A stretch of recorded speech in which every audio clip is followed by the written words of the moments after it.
नमस्कार दोस्तों। यह N C E R T की कक्षा 8 की ज्योग्राफी की पाठ्य पुस्तक है। ऑथेंटिक बुक है, सरकारी बुक है। हर एक लाइन इंपॉर्टेंट है परीक्षा की दृष्टि से। ठीक है ना? तो चलिए शुरू करते हैं, और जहाँ से जितने भी क्वेश्चन बन सकते हैं या बनेंगे उन सभी को अपन देखेंगे, और इम्पोर्टेंट फैक्ट होंगे उनको अपन दोबारा से और अच्छी तरह से देख लेंगे, जिससे कि एग्जाम में क्वेश्चन गलत ना हो। तो चलिए शुरू करते हैं। खनिज और शक्ति संसाधन। खनिज और शक्ति संसाधन एनसीईआरटी बुक है। वैसे ये नई वाली बुक है ना, उसमें से तो पाठ हटा दिया है, लेकिन परीक्षा की दृष्टि से महत्वपूर्ण है, इसलिए पढ़ना ज़रूरी है। खनिज और शक्ति संसाधन। कीरी सुकांत से मिलने धनबाद के निकट उसके पैतृक स्थान पर जा रही थी। कीरी विशाल काले क्षेत्र को देखकर आश्चर्यचकित थी। सुकांत, यह स्थान इतना काला और धूल भरा क्यों है? उसने पूछा। यह कोयला खदान के निकट होने के कारण। क्या आप वहाँ ट्रकों को देख रही हो? ये सभी खनिज कोयलों को ले जा रहे हैं, सुकांत ने उत्तर दिया। खनिज क्या है? केरी पूछती है। सुकांत कहता है, क्या आपने कभी नानवाई को बिस्कुट बनाते हुए देखा है?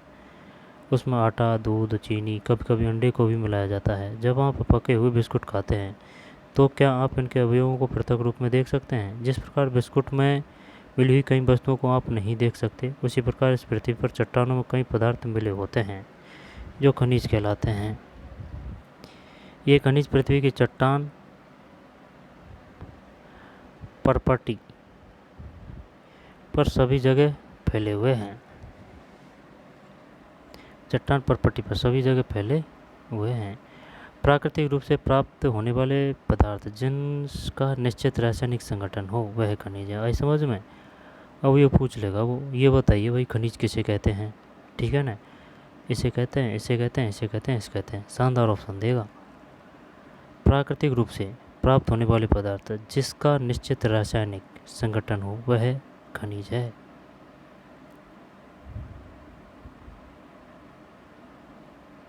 खनिज सभी स्थानों पर समान रूप से वितरित नहीं है, वे किसी विशेष क्षेत्र में या सेल समूह में संकेंद्रित है। आई समझ? संकेंद्रित है। कुछ खनिज ऐसे क्षेत्रों में पाए जाते हैं जो आसानी से अभिगम में नहीं है। अब देखिए, ये भारी भरकम शब्द है ये। संकेंद्रित है यानी कि एक जगह स्थित है। ठीक है। आसानी से अभिगम यानी कि इनको आसानी से प्राप्त नहीं किया जा सकता। अभिगम का मतलब वहाँ जाना आसान नहीं है, अभिगम नहीं है। जैसे आर्कटिक महासागर, संसतर और अंटार्कटिका। आर्कटिक महासागर, संसतर और अंटार्कटिका। खनिज विभिन्न प्रकार के भूवैज्ञानिक परिवेश में अलग अलग दशाओं में निर्मित होते हैं। वे बिना किसी मानवीय हस्तक्षेप के प्राकृतिक प्रक्रियाओं द्वारा निर्मित होते हैं। वे अपने भौतिक गुणों जैसे रंग, घनत्व, कठोरता और रासायनिक गुणों यथा विलेयता के आधार पर पहचाने जा सकते हैं।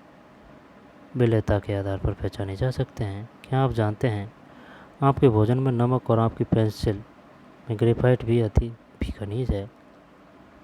क्या आप जानते हैं आपके भोजन में नमक और आपकी पेंसिल में ग्रेफाइट भी खनिज है?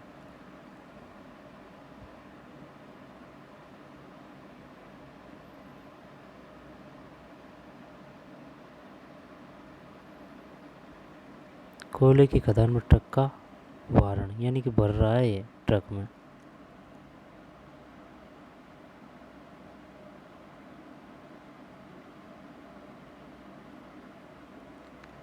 इधर इसकी ये जेसीबी नहीं होगी, ये कंपनी की होगी, टाटा की जेसीबी है।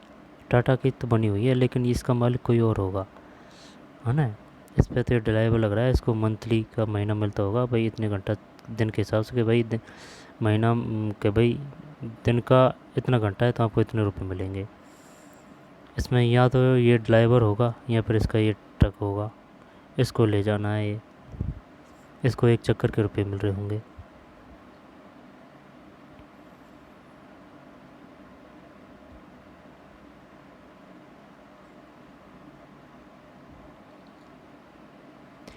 खनिज विभिन्न प्रकार के भूवैज्ञानिक परिवेश में अलग अलग दशाओं में निर्मित होते हैं। वे बिना किसी मानवीय हस्तक्षेप के प्राकृतिक प्रक्रियाओं द्वारा निर्मित होते हैं। वे अपने भौतिक गुणों जैसे रंग, घनत्व, कठोरता और रासायनिक गुणों यथा विलेयता के आधार पर पहचाने जा सकते हैं। ठीक है। खनिजों के प्रकार। पृथ्वी पर 3000 से अधिक विभिन्न खनिज हैं। संरचना के कितने? 3000 से अधिक। संरचना के आधार पर खनिजों को मुख्यतः धात्विक और अधात्विक खनिजों में वर्गीकृत किया गया है। चित्र 3.3 यहाँ से क्वेश्चन आ चुका है। बताइए निम्न में से कौन सा धात्विक खनिज है? निम्न में से कौन सा धात्विक खनिज है? वैसे ये आ चुका है ना पार्ट। धात्विक में आता है एक तो लोहे और अलोहे और अधात्विक खनिजों का वर्गीकरण। धात्विक खनिजों में धातु कच्चे रूप में होती है। धातु में कठोर पदार्थ है। धातु में कठोर पदार्थ है जो ऊष्मा और विद्युत को सुचालित करती है, जिनमें धूती मतलब धूती या चमक की विशेषता होती है। धात्विक के बारे में बता रहा है। लोहे, अयस्क, बॉक्साइट, मैग्नीशियस इनके कुछ उदाहरण हैं। धात्विक खनिज लोहे अथवा अलोहे हो सकते हैं। लोहे खनिज जैसे कि लोहे, अयस्क, मैग्नीज और क्रोमाइट में लोहा होता है। लोहे खनिज जैसे कि लोहे, अयस्क, मैग्नीज। ये मैग्नीज बहुत कंफ्यूज करता है। नाम तो ऐसा है कि इसमें लोहे नहीं है, लेकिन इसमें लोहे है मैग्नीज में। लोहे, अयस्क, मैग्नीज और क्रोमाइट में लोहा होता है। वो ये दे देगा। बताइए क्रोमाइट में कौन सा धातु पाया जाता है? क्या बताएगा? तो लोहे, अयस्क में तो कोई दिक्कत नहीं है, मैग्नीज में कोई दिक्कत नहीं है। या फिर वो ये पूछ ले बताइए क्रोमाइट है। क्रोमाइट धात्विक। एलॉय खनिज में लोहा नहीं होता, किंतु कुछ अन्य धातु यथा सोना, चांदी, तांबा या सीसा हो सकती है। खनिजों का वर्गीकरण। अधात्विक खनिजों में धातु नहीं होती। चूना, पत्थर, अभ्रक और जिप्सम इन खनिजों के उदाहरण हैं। खनिज ईंधन जैसे कोयला और पेट्रोलियम भी अधात्विक खनिज है।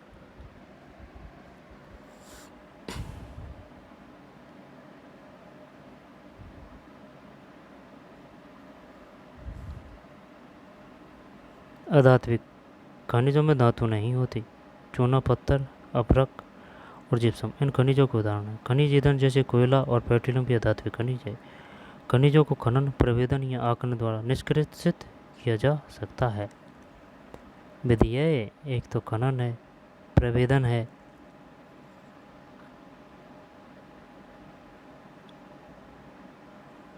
खनन है, प्रवेदन है, आखनन है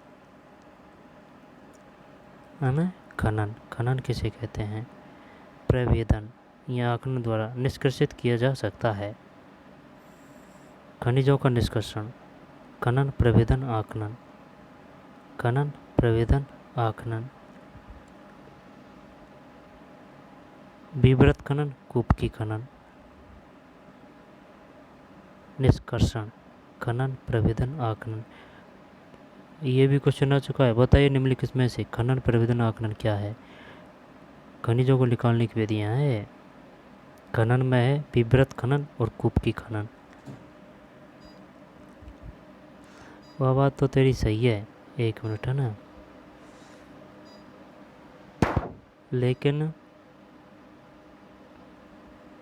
खनिजों के प्रकार कितने हैं? 2, धात्विक और अधात्विक। धात्विक में लोहे, अलोहे और धात्विक में ये आ गया भाई लोहे, अयस्क, बॉक्साइट, मैग्नीशियस इनके कुछ उदाहरण। धात्विक खनिज लोहे अथवा अलोहे हो सकते हैं। लोहे खनिजों जैसे कि लोहे, अयस्क, मैग्नीज, क्रोमाइट में लोहा होता है। अलोहे खनिज में लोहा नहीं होता। आगे बात समझ में। अधात्विक खनिजों में धातु नहीं होती। चूना, पत्थर, अभ्रक और जिप्सम इन खनिजों के उदाहरण। खनिज ईंधन जैसे कोयला और पेट्रोलियम भी अधात्विक खनिज है। खनिजों को खनन, प्रवेदन या आकलन द्वारा निष्कर्षित किया जा सकता है। ठीक है ना, विधियाँ ये खनन, प्रवेदन, आकलन। खनिजों का निष्कर्षण यानी निकालने की विधियाँ। खनन, प्रवेदन, आकलन। खनन 2 तरह के होते हैं, विवृत खनन, कूपकी खनन। पृथ्वी की सतह के अंदर दबी सेलों से खनिजों को बाहर निकालने की प्रक्रिया खनन कहलाती है। खनिज जो कम गहराई में स्थित हैं वे पृष्ठीय स्तर को हटाकर निकाले जाते हैं, इसे विवृत खनन कहते हैं। गहन वेदन जिन्हें कूपक कहते हैं, अधिक गहराई में स्थित खनिज निक्षेपों तक पहुँचने के लिए बनाए जाते हैं, इसे कूपकी खनन कहते हैं। पेट्रोलियम और पेट्रोलियम और प्राकृतिक गैस धरातल के बहुत नीचे पाए जाते हैं। उन्हें बाहर निकालने के लिए गहन कूपों की खुदाई की जाती है, इसे प्रवेदन कहते हैं। प्राकृतिक गैस धरातल के बहुत नीचे पाए जाते हैं, उन्हें बाहर निकालने के लिए गहन कूपों की खुदाई की जाती है, इसे प्रवेदन कहते हैं। प्रवेदन 3.4 अपतट तेल का प्रवेदन। तेल को निकाला जा रहा है भाई, ये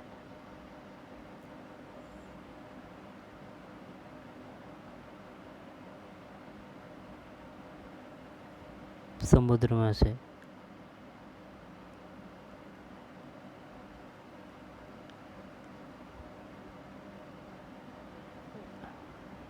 क्या है ये? यह है प्रवेदन। सतह के निकट स्थित खनिजों को जिस प्रक्रिया द्वारा आसानी से खोदकर निकाला जाता है, इसे आखनन कहते हैं।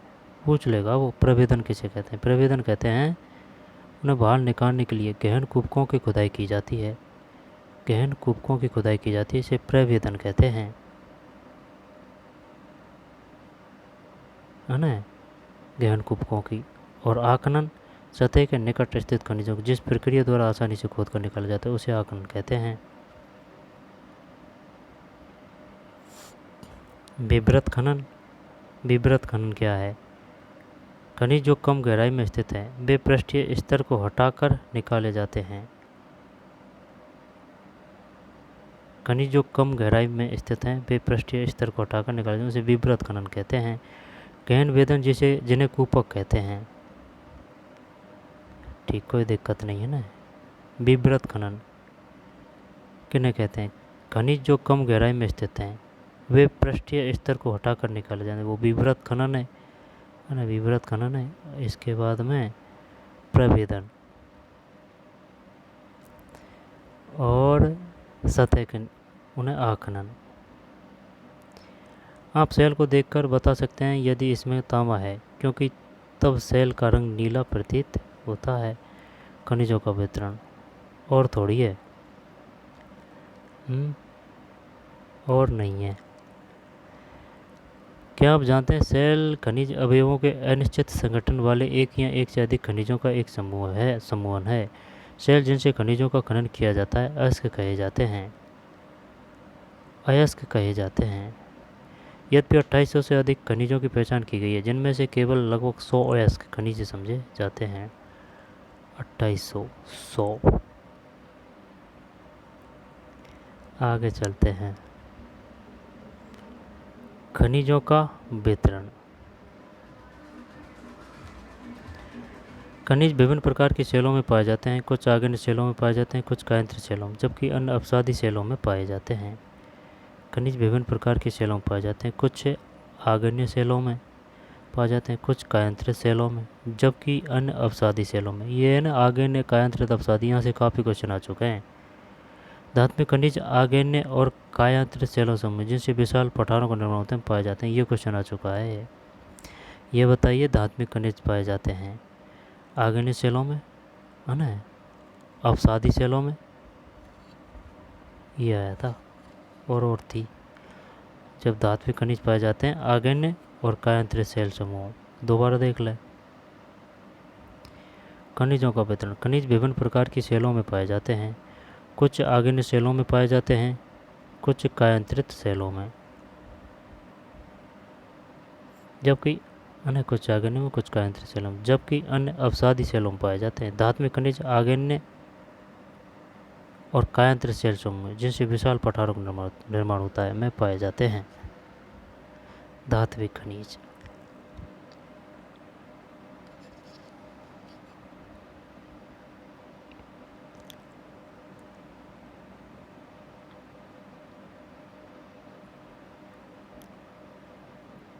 धात्विक खनिज आग्नेय और कायंत्र सेल समूह जिनसे विशाल पठारों का निर्माण होता है में पाए जाते हैं।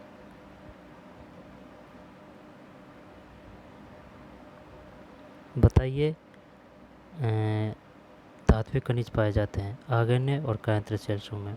खनिज विभिन्न प्रकार के सेलों में पाए जाते हैं। कुछ आग्नेय सेलों में पाए जाते हैं, कुछ कायांतर सेलों में, जबकि अन्य अवसादी सेलों में पाए जाते हैं।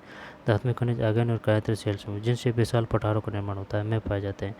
उत्तरी स्वीडन में लोहे अयस्क, ओंटारियो कनाडा में तांबा और निकेल के निक्षेप, दक्षिण अफ्रीका में लोहा, निकेल, क्रोमाइट, प्लेटिनियम आग्नेय और कायांतर सेलों में पाए जाते हैं। वाले खनिजों के उदाहरण मैदानों और नवीन वलित पर्वतों के अवसादी सेल्सों में अधात्विक खनिज जैसे चूना पत्थर पाए जाते हैं। फ्रांस के कॉकेसस प्रदेश के चूना पत्थर निक्षेप, जॉर्जिया और यूक्रेन के मैग्नीज निक्षेप और अल्जीरिया के फास्फेट संस्तर इसके कुछ उदाहरण हैं। खनिज ईंधन जैसे कोयला और पेट्रोलियम भी अवसादी स्तर में पाए जाते हैं।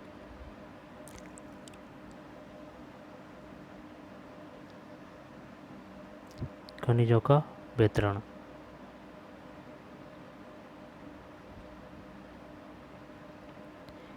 खनिज विभिन्न प्रकार की सेलों में पाए जाते हैं। कुछ आग्नेय सेलों में पाए जाते हैं, कुछ कायांतरित सेलों में, जबकि अन्य अवसादी सेलों में पाए जाते हैं। धात्विक खनिज आग्नेय और कायांतरित सेल्सों में, जिनसे विशाल पठारों का निर्माण होता है, में पाए जाते हैं। उत्तरी स्वीडन में लोहे अयस्क, ओंटारियो कहाँ है, कनाडा में तांबा और निकेल के निक्षेप, दक्षिण अफ्रीका में लोहा और निकेल, क्रोमाइट और प्लेटिनियम आग्नेय और कायांतरित सेलों में पाए जाने वाले खनिजों के उदाहरण है। उत्तरी स्वीडन में लोहे अयस्क, ओंटारियो कनाडा में तांबा और निकेल के निक्षेप, दक्षिण अफ्रीका में लोहा, निकेल, क्रोमाइट और प्लेटिनम बहुत महंगा होता है प्लेटिनम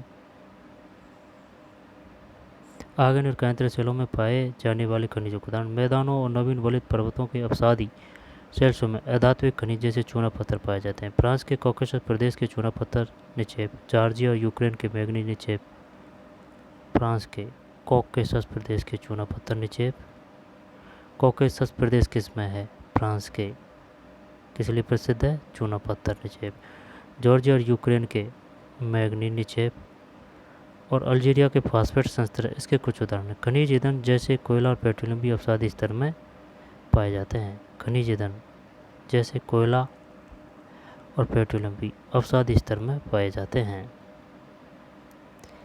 क्या आप जानते हैं, आप सेल को देखकर बता सकते हैं, ये पढ़ लिया अपन ने, आ सकता है क्या ये?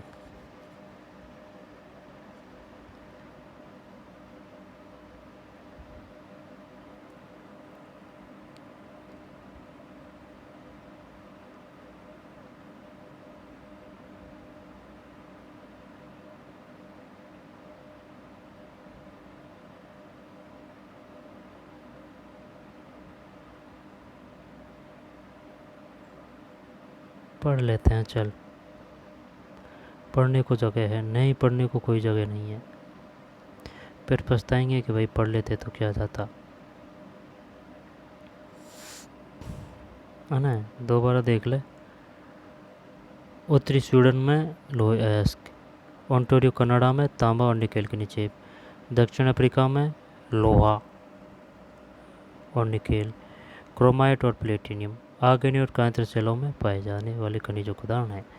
मैदानों और नवीन वलित पर्वतों के अवसादी सेल्सों में अधात्विक खनिज जैसे चूना पत्थर पाए जाते हैं। उत्तरी स्वीडन में लोहे अयस्क, ओंटारियो कनाडा में तांबा और निकेल के निक्षेप, दक्षिण अफ्रीका में लोहा और निकेल, क्रोमाइट और प्लेटिनम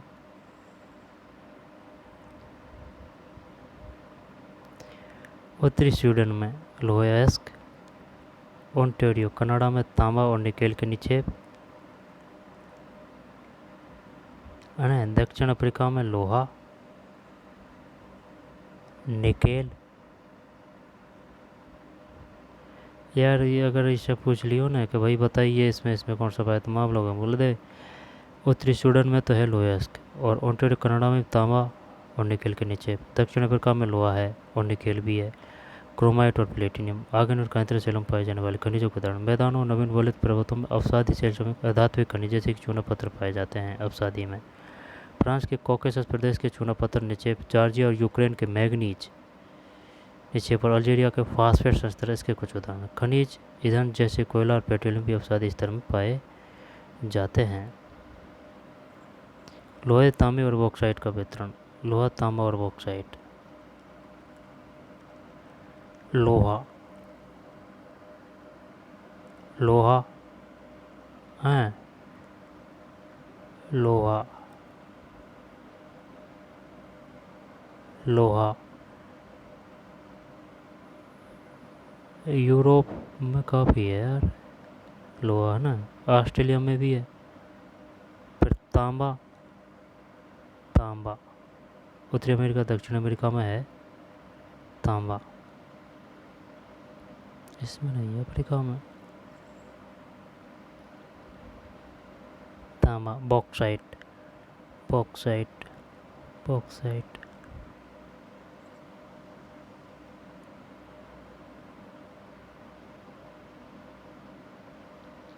बॉक्साइट, बॉक्साइट ऑस्ट्रेलिया में नहीं है बॉक्साइट। ऑस्ट्रेलिया में सिर्फ लोहा लोहा है। होने को तो क्यों नहीं है, लेकिन मेन की बात आ रही है। एशिया। चीन और भारत के पास विशाल लोहे अयस्क निक्षेप है।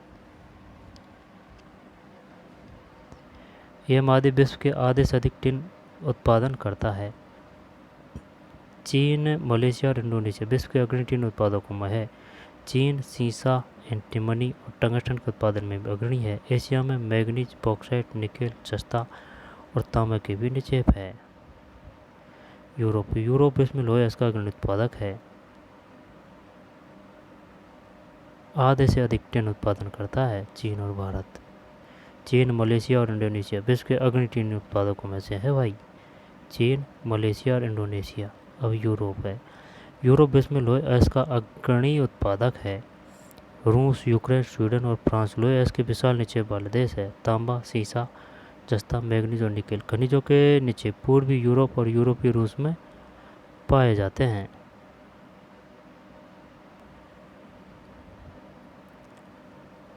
यूरोप। यूरोप विश्व में लोहे अयस्क का अग्रणी उत्पादक है। रूस, यूक्रेन, स्वीडन और फ्रांस लोहे अयस्क के विशाल निक्षेप वाले देश है। तांबा, सीसा, जस्ता, मैग्नीज और निकेल खनिजों के निक्षेप पूर्वी यूरोप और यूरोपीय रूस में पाए जाते हैं।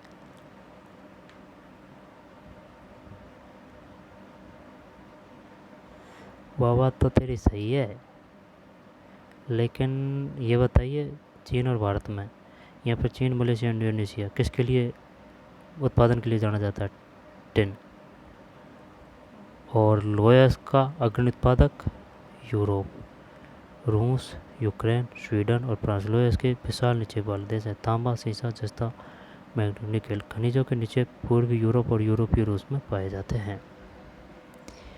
उत्तरी अमेरिका।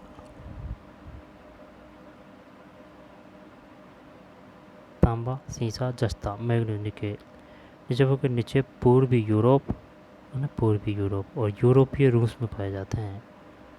किस किस के? तांबा का, जस्ता, सीसा का, जस्ता का, मैग्नीज। उत्तरी अमेरिका। उत्तरी अमेरिका में खनिज के निक्षेप 3 क्षेत्रों में स्थित है। ग्रेट लेक के उत्तर में कनाडियन शील्ड प्रदेश, अल्पेशियन प्रदेश और पश्चिम की पर्वत श्रृंखलाएं। लोहे अयस्क, निकेल, सोना, यूरेनियम और तांबा का खनन कनाडियन शील्ड प्रदेश में और कोयले का अल्पेशियन प्रदेश में होता है। पश्चिमी कार्डिलेरा में तांबा, सीसा, जस्ता, सोना, चांदी के विशाल निक्षेप हैं। दक्षिण अमेरिका।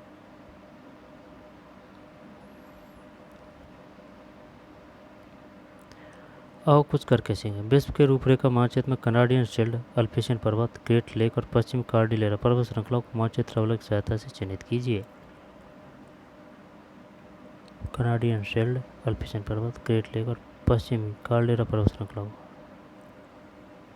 स्विट्जरलैंड से कोई ज्ञात खनिज निक्षेप नहीं है। स्विट्जरलैंड में कोई ज्ञात खनिज निक्षेप नहीं है, तो भाई फिर भी विकसित है।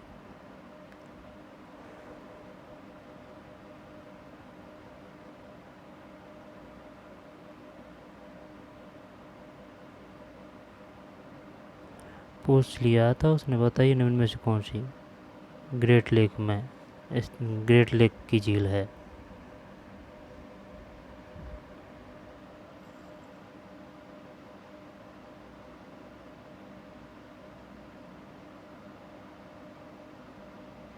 खनिज तेल और कोयले का वितरण। कोयला कोयला दक्षिण अमेरिका में क्या एक ही जगह है क्या? कोयला उत्तरी अमेरिका में ज़्यादा है। इसके बाद में खनिज तेल, खनिज तेल इससे इधर ज़्यादा है भाई, ये एरिया में देख, ये में खनिज तेल।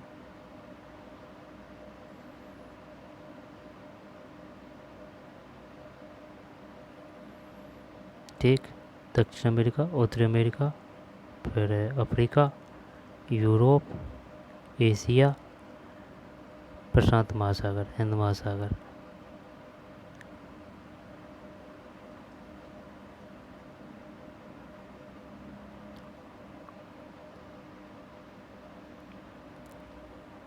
है ना। शेल प्रदेश में कोयले का अल्पेशन प्रदेश में होता है। पश्चिमी कार्डिलेरा में तांबा, सीसा, जस्ता, सोना, चांदी की विशाल निक्षेप है। पश्चिमी कार्डिलेरा में, है ना। उत्तरी अमेरिका, तांबा खनन, यूरेनियम और तांबा का खनन कनाडियन शेल प्रदेश में, और कोयले का अल्पेशन प्रदेश में होता है। पश्चिमी कार्डिलेरा में तांबा, सीसा, जस्ता, सोना और चांदी की विशाल निक्षेप है। दक्षिण अमेरिका, ब्राज़ील विश्व में उच्च कोटि के लोहे का सबसे बड़ा उत्पादक है। चिली और पेरू तांबे के अग्रणी उत्पादक है। आई बात समझ में? ब्राज़ील विश्व में उच्च कोटि के लोहे अयस्क का सबसे बड़ा उत्पादक है। दक्षिण अमेरिका, ब्राज़ील विश्व में उच्च कोटि के लोहे अयस्क का सबसे बड़ा उत्पादक है। चिली और पेरू तांबे के अग्रणी उत्पादक है। ब्राज़ील और बोलीविया विश्व में टिन के सबसे बड़े उत्पादकों में से है। दक्षिण अमेरिका के पास सोना, चांदी, जस्ता, क्रोमियम, मैग्नीशियम, बॉक्साइट, अभ्रक, प्लेटिनम, एस्बेस्टस और हीरा के विशाल निक्षेप है। दोबारा देख ले। दक्षिण अमेरिका, ब्राज़ील विश्व में उच्च कोटि के लोहे का सबसे बड़ा उत्पादक है। चिली और पेरू तांबे के अग्रणी उत्पादक है। चिली और पेरू, ब्राज़ील और बोलीविया विश्व में टिन के सबसे बड़े उत्पादकों में से है।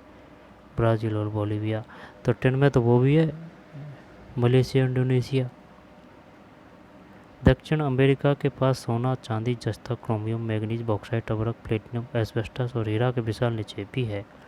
हीरा, खनिज तेल वेनेजुला, अर्जेंटीना, चिली, पेरू और कोलंबिया में पाया जाता है।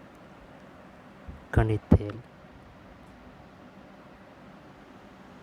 ठीक है ना, किस किस में पाया जाता है? खनिज तेल वेनेजुएला, अर्जेंटीना, चिली, पेरू और कोलंबिया में पाया जाता है। हरा हीरा एक दुर्लभतम हीरा है। विश्व की प्राचीनतम शैल पश्चिमी ऑस्ट्रेलिया में है। ये वे 430 करोड़ वर्ष पूर्व बनी, पृथ्वी के निर्माण के मात्र 30 करोड़ वर्ष पश्चात। विश्व की प्राचीनतम शैल पश्चिमी ऑस्ट्रेलिया में है, 430 करोड़ वर्ष पूर्व।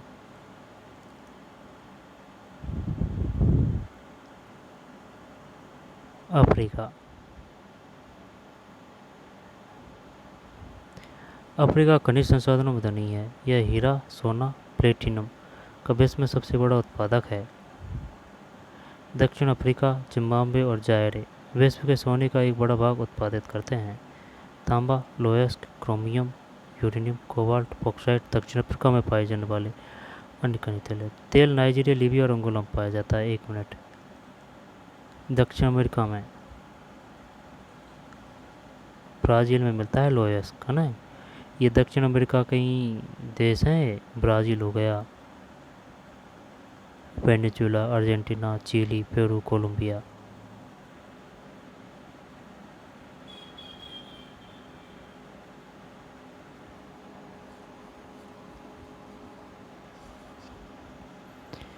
अब जाके बाद में है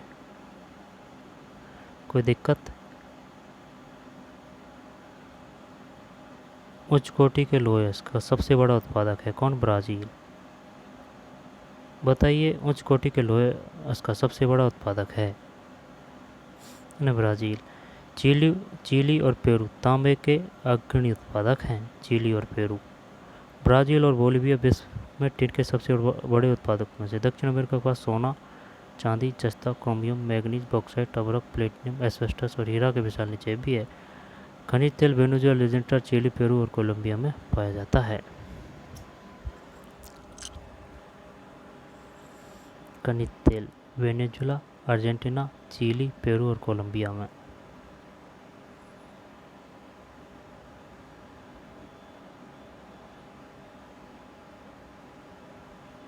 वेनेजुएला, अर्जेंटीना, चिली, पेरू और कोलंबिया का खनिज तेल।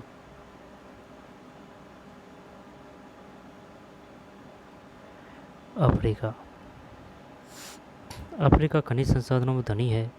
यह हीरा, सोना, प्लेटिनम का विश्व का सबसे बड़ा उत्पादक है। दक्षिण अफ्रीका, जिम्बाब्वे और जायरे विश्व के सोने का एक बड़े भाग उत्पादित करते हैं। सोने, तांबा, लोह अयस्क, क्रोमियम, यूरेनियम, कोबाल्ट, बॉक्साइट दक्षिण अफ्रीका में पाए जाने वाले अन्य खनिज हैं। तेल नाइजीरिया, लीबिया और अंगोला में पाया जाता है। आई बात समझ में? अब वो पूछ सकता है कुछ भी, कहाँ से भी। चलो भाई, ये बताइए कि सोना मिलता है सबसे ज़्यादा अफ्रीका में। तांबा, लोह अयस्क, क्रोमियम, यूरेनियम, कोबाल्ट और बॉक्साइट दक्षिण अफ्रीका में पाए जाने वाले अन्य खनिज हैं। खनिज तेल नाइजीरिया, लीबिया और अंगोला में पाया जाता है। तेल नाइजीरिया, लीबिया और अंगोला में।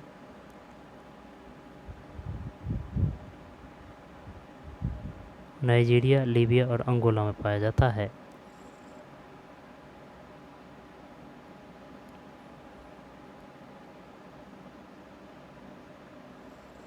अफ्रीका।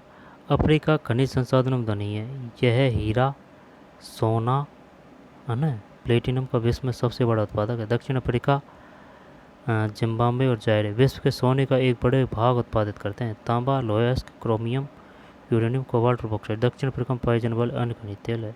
तेल नाइजीरिया, लीबिया और अंगोला में पाया जाता है। ऑस्ट्रेलिया। ऑस्ट्रेलिया विश्व में बॉक्साइट है भाई। ऑस्ट्रेलिया बॉक्साइट सबसे बड़ा उत्पादक है। यह सोना, हीरा, लोह अयस्क, टिन और निकेल का अग्रणी उत्पादक है। यह तांबा, सीसा, जस्ता, मैग्नीज में भी संपन्न है। पश्चिमी ऑस्ट्रेलिया के कालगुरली और कोलगाड़ी क्षेत्रों में सोने के सबसे बड़े निक्षेप। ये क्वेश्चन आ चुका है।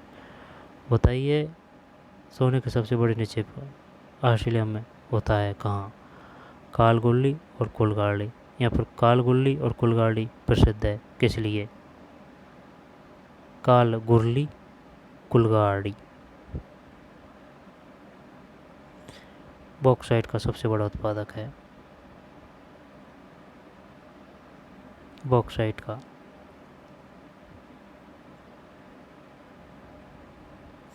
अंटार्कटिका। विभिन्न खनिज निक्षेपों पूर्वानुमान से कुछ समुद्र विशाल के लिए अंटार्कटिका का भूविज्ञान पर्याप्त रूप से सुप्रसिद्ध है। ट्रांस अंटार्कटिक पर्वत में कोयले और पूर्वी अंटार्कटिका के प्रिंस चार्ल्स पर्वत के निकट लोहे की महत्वपूर्ण मात्रा में निक्षेपों का पूर्वानुमान किया गया है। लोह अयस्क, सोना, चांदी और तेल भी वाणिज्यिक मात्रा में उपलब्ध है। अंटार्कटिका। विभिन्न खनिज निक्षेपों पूर्वानुमान से कुछ संभवतः विशाल के लिए अंटार्कटिका भूविज्ञान पर्याप्त रूप से सुप्रसिद्ध है। ट्रांस अंटार्कटिक पर्वत में कोयले और पूर्वी अंटार्कटिका के प्रिंस चार्ल्स पर्वत के निकट लोहे की महत्वपूर्ण मात्रा में निक्षेपों का पूर्वानुमान किया गया है। प्रिंस चार्ल्स पर्वत के निकट लोह अयस्क, सोना, चांदी, तेल भी वाणिज्यिक मात्रा में उपलब्ध है। भारत में वितरण। मानचित्र बला की सहायता से भारत के रूपरेखा मानचित्र पर लोहा, बॉक्साइट, मैग्नीज और अभ्रक के वितरण को चिन्हित कीजिए। क्या आप जानते हैं हरा हीरा एक दुर्लभतम हीरा है। विश्व के प्राचीनतम शैल पश्चिमी ऑस्ट्रेलिया में है। वे 430 करोड़ वर्ष पूर्व बने। पृथ्वी के निर्माण के मात्र 30 करोड़ वर्ष पश्चात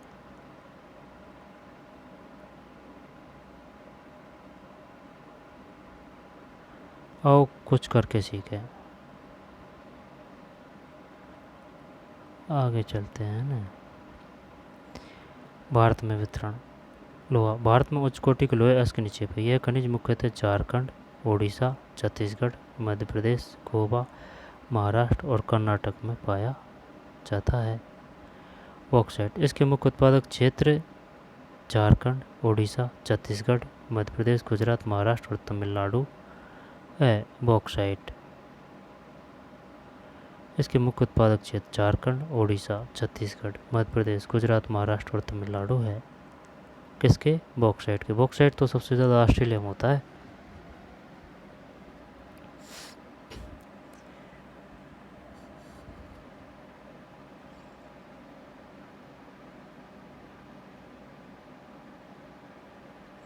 इसके मुख्य उत्पादक क्षेत्र झारखंड है ना, ओडिशा, छत्तीसगढ़, मध्य प्रदेश, गुजरात, महाराष्ट्र और तमिलनाडु है। अभ्रक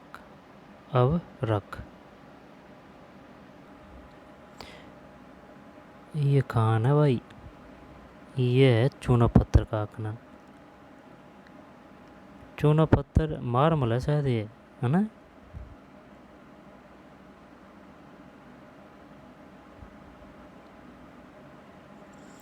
ये डोंगर है, इसके अंदर है, ये देखिए, ये परत परत मिल रहा है, ये देख।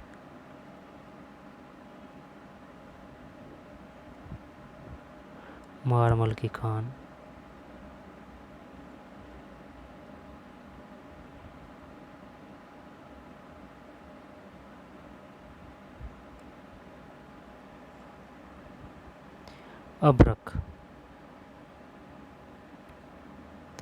अभ्रक निक्षेप मुख्यतः झारखंड, बिहार, आंध्र प्रदेश और राजस्थान में पाए जाते हैं।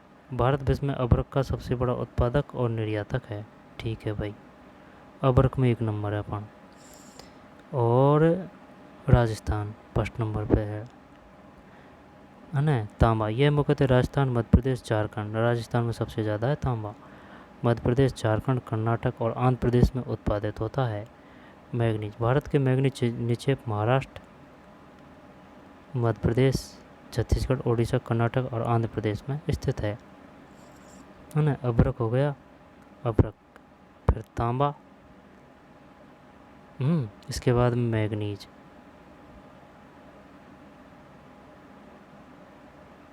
मैग्नीज के नीचे महाराष्ट्र, मध्य प्रदेश, छत्तीसगढ़, ओडिशा, कर्नाटक और आंध्र प्रदेश में स्थित है। सोना, भारत में कर्नाटक में कोलार में सोने के निक्षेप है। कोलार, ये खान विश्व की गहरी खानों में से एक है जो इस अयस्क के खनन को बहुत खर्चीली प्रक्रिया बनाती है। कोलार सोने के निक्षेप है भाई, कर्नाटक में। और कोलार खान, कोलार क्यों प्रसिद्ध है? सोने के निक्षेप के लिए। कोलार खान कहाँ है? कर्नाटक में। चूना पत्थर, भारत में चूना पत्थर उत्पादन करने वाले महत्वपूर्ण राज्य बिहार, झारखंड, ओडिशा, मध्य प्रदेश, छत्तीसगढ़, राजस्थान, गुजरात और तमिलनाडु है।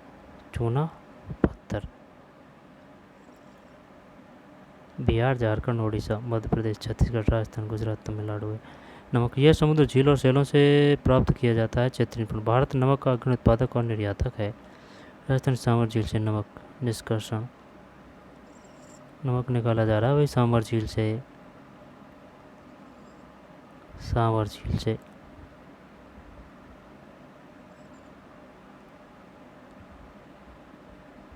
आई बात समझ में? नमक है।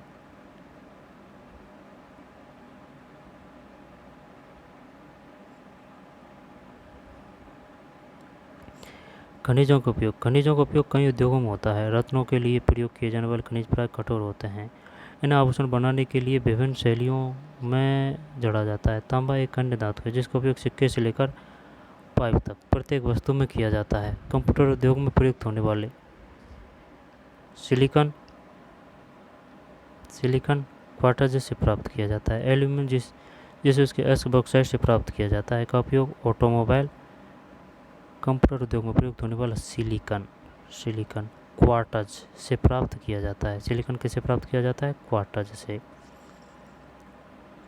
एल्यूमिनियम जिसे उसके एस बॉक्साइड से प्राप्त किया जाता है का उपयोग ऑटोमोबाइल और हवाई जहाज, बोतलबंदी उद्योग, भवन निर्माण और रसोई के बर्तन तक में होता है। दोबारा देख, कंप्यूटर उद्योग में प्रयुक्त होने वाला सिलिकॉन क्वार्ट्ज से प्राप्त किया जाता है। वो पूछ सकता है, बताइए कंप्यूटर उद्योग में निम्न में कौन सा खनिज कम में लिया जाता है? सिलिकॉन। कहाँ से प्राप्त किया जाता है? क्वार्ट्ज से। एल्यूमिनियम जिसे उसके अयस्क बॉक्साइड से प्राप्त किया जाता है।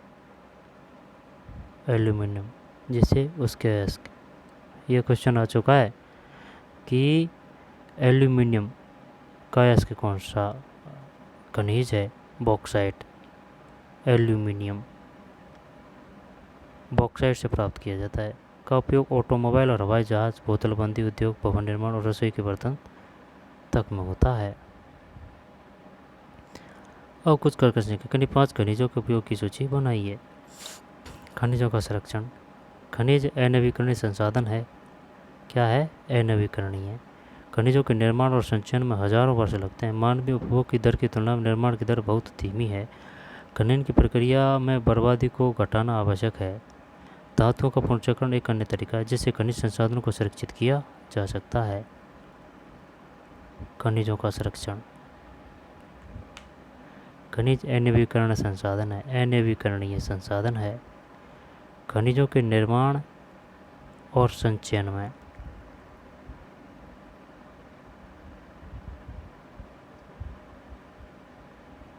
हजारों वर्ष लगते हैं। मानवीय उपभोग की दर की तुलना में निर्माण की दर बहुत धीमी है। खनन की प्रक्रिया में बर्बादी को घटाना आवश्यक है। पुनर्चक्रण तरीका है जिससे खनिज संसाधनों को सुरक्षित किया जा सकता है। शक्ति संसाधन। सन्नी की माँ अपने दिन की शुरुआत गाइजर का बटन दबाने से करती। वह सन्नी को जगाने से पहले उसके विद्यालय की वर्दी पर इस्त्री करती है। इसके बाद वह उनके लिए ब्लेंडर में एक गिलास संतरे का जूस तैयार करने के लिए रसोई घर में तेज़ी से पहुंचती है। सन्नी के यहाँ आपने स्नान कर लिया? आओ और अपना नाश्ता करो। सन्नी के लिए गैस स्टोव पर नाश्ता बनाते हुए माँ पुकारती है। विद्यालय जाते समय सन्नी बत्तियों और पंखों के बटन बंद करना भूल जाता है। माँ उन बटनों को बंद करते समय सोचती है कि शहरों में जीवन आरामदायक प्रतीत होता है, लेकिन विद्युत उपकरणों गजट जो सभी बिजली की खपत करते हैं पर अधिक से अधिक निर्भरता मांग और पूर्ति के बीच विशाल अंतर पैदा करती है। विज्ञान एवं प्रौद्योगिकी के नए प्रचलन से जीवन शैलियों में बहुत तेज़ी से परिवर्तन आ रहे हैं। शक्ति अथवा ऊर्जा हमारे जीवन में बहुत महत्वपूर्ण भूमिका निभाते हैं। हमें उद्योग, कृषि, परिवहन, संचार और प्रतिरक्षा के लिए भी शक्ति की आवश्यकता होती है। ऊर्जा संसाधनों को विस्तृत रूप से परंपरागत और गैर परंपरागत संसाधनों में वर्गीकृत किया जा सकता है। विद्युत संभरण हेतु राष्ट्रीय शक्ति ग्रिड। सोचें और करें। पुनर्चक्रण का मतलब है पुनः प्रयोग, है ना, कम प्रयोग, पुनर्चक्रण, पुनः प्रयोग। खनिज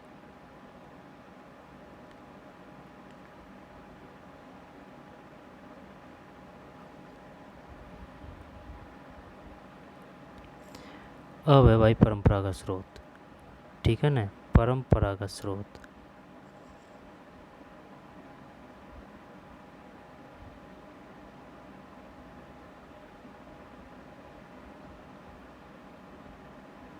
परंपरागत स्रोत। ऊर्जा के परंपरागत स्रोत वे हैं जो लंबे समय से सामान्य उपयोग में लाए जा रहे हैं। ईंधन और जीवाश्म ईंधन परंपरागत ऊर्जा के 2 मुख्य स्रोत हैं।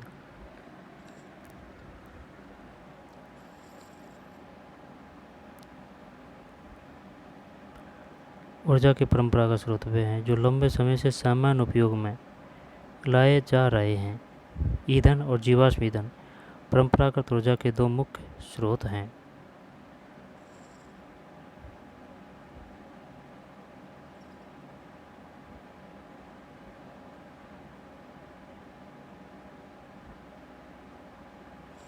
ये बताइए परंपरागत स्रोत किसे कहते हैं?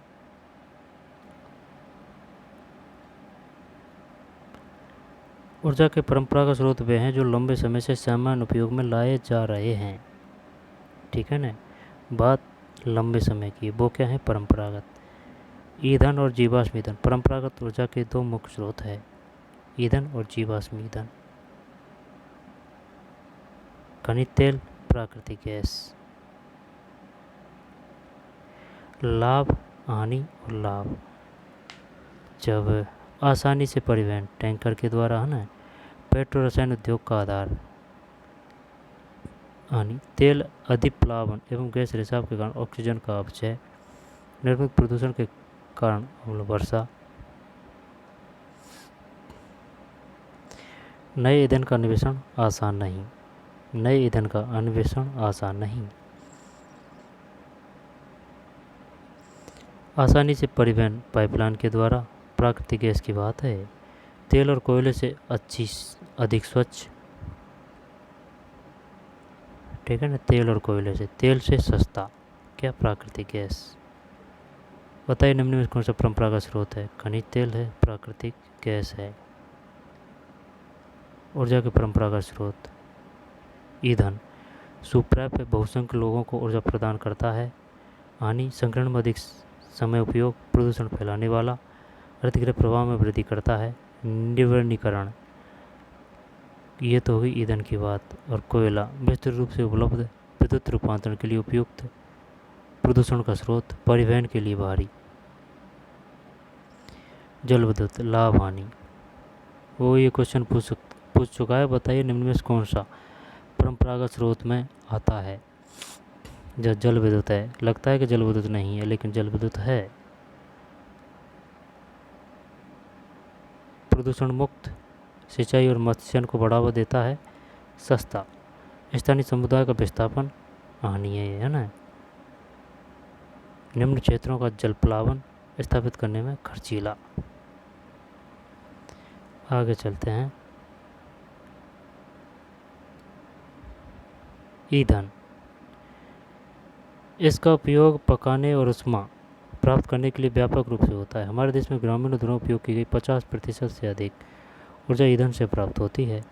पौधों और जानवरों के अवशेष जो लाखों वर्षों तक धरती के अंदर दबे रहे थे, ताप और दाब के प्रभाव से जीवाश्म ईंधनों में परिवर्तन हो गए। जीवाश्म ईंधन जैसे कोयला, पेट्रोलियम, प्राकृतिक गैस परंपरागत ऊर्जा के मुख्य स्रोत है। इन खनिजों के भंडारण सीमित है। विश्व की बढ़ती जनसंख्या जिस दर से इनका उपयोग कर रही है, वह इनके निर्माण की दर से कहीं अधिक है, इसलिए शीघ्र ही समाप्त होने वाले हैं। उत्तर पूर्व भारत में ईंधन ले जाती महिला।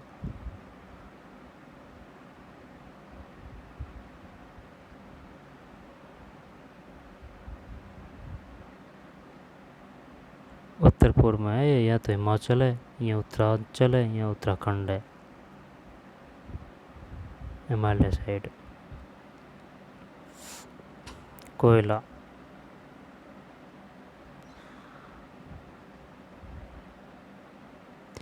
यह बहुतायत में पाए जाने वाला जीवाश्म ईंधन है। इसका उपयोग घरेलू ईंधन, उद्योगों जैसे लोहा और इस्पात, वाष्प इंजनों और विद्युत उत्पन्न करने में किया जाता है।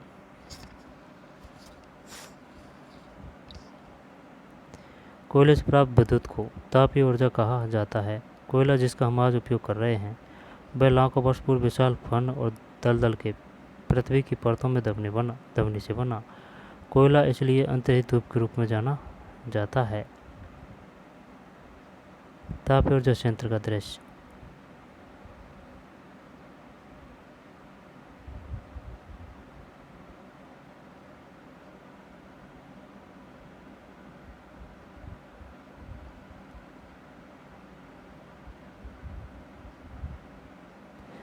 तापीय ऊर्जा संयंत्र है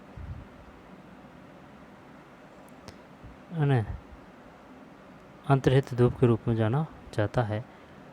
लाखों वर्ष पूर्व विशाल फर्न मतलब और दलदल के पृथ्वी की परतों में दबने से बना। विश्व में अग्रणी कोयला उत्पादक देशों में चीन है, संयुक्त राज्य अमेरिका, जर्मनी, रूस, दक्षिण अफ्रीका और फ्रांस है। भारत के कोयला उत्पादक क्षेत्र रानीगंज पश्चिम बंगाल में तथा झरिया, धनबाद और बोकारो झारखंड में है।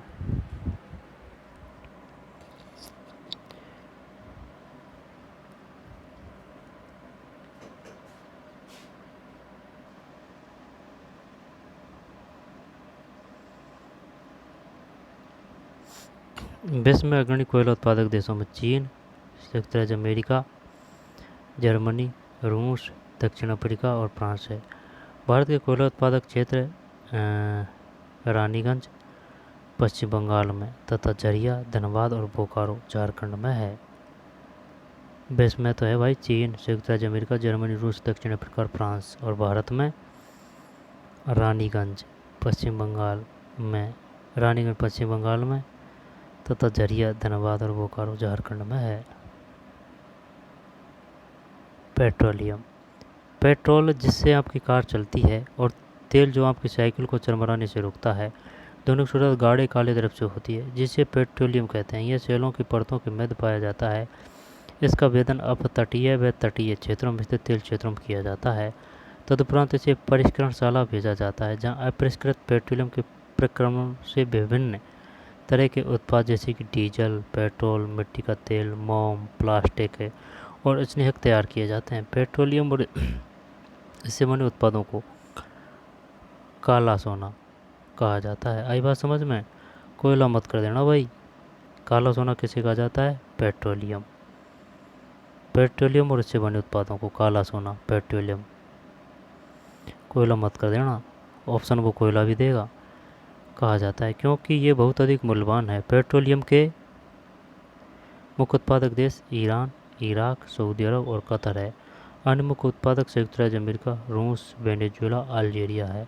भारत में मुख्य उत्पादक क्षेत्र असम में डिगबोई, मुंबई में बॉम्बे हाई तथा कृष्णा और गोदावरी नदियों के डेल्टा है।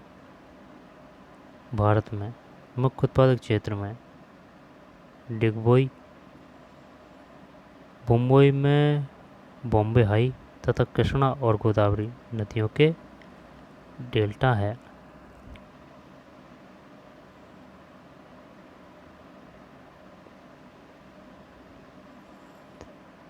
अन्य मुख्य उत्पादक संयुक्त राज्य अमेरिका, रूस, वेनेजुएला और अल्जीरिया है।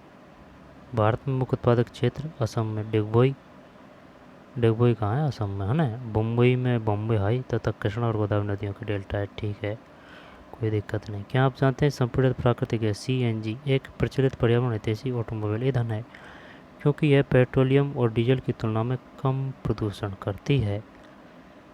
पेट्रोलियम और डीजल की तुलना में संपीड़ित प्राकृतिक गैस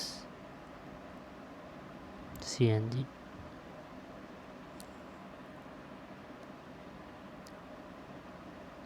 काला सोना किसे कहा जाता है? ये क्वेश्चन आ चुका है। पेट्रोलियम शब्द लैटिन के शब्दों पेट्रा अर्थ सेल, पेट्रा का अर्थ है सेल, ओलियम अर्थ तेल से लिया गया है, इसलिए पेट्रोलियम का अर्थ है सेल, तेल। पेट्रा का अर्थ है सेल, है ना, और ओलियम का अर्थ है तेल से लिया गया है। पेट्रोलियम का अर्थ सेल, तेल।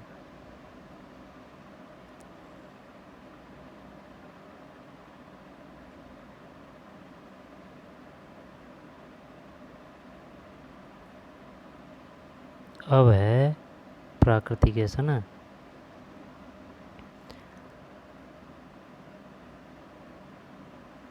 प्राकृतिक गैस, प्राकृतिक गैस पेट्रोलियम निक्षेपों के साथ पाई जाती है और तब निर्मुक्त होती है जब अपरिष्कृत तेल को धरातल पर लाया जाता है। ये ऐसे बता रहा है कि भाई प्राकृतिक गैस अपन को कैसी मिलती है। पेट्रोलियम निक्षेपों के साथ पाई जाती है और तब निर्मुक्ति यानी कि अलग होती है जब अपरिष्कृत तेल को धरातल पर लाया जाता है। इसका प्रयोग घरेलू और वाणिज्यिक ईंधनों के रूप में किया जा सकता है। रूस, नॉर्वे, यूके, नीदरलैंड प्राकृतिक गैस के मुख्य उत्पादक हैं। रूस, नॉर्वे, यूके और नीदरलैंड। ठीक है ना। रूस, नॉर्वे, यूके और नीदरलैंड प्राकृतिक गैस के प्रमुख उत्पादक है। रूस, नॉर्वे, यूके और नीदरलैंड प्राकृतिक गैस के प्रमुख उत्पादक हैं।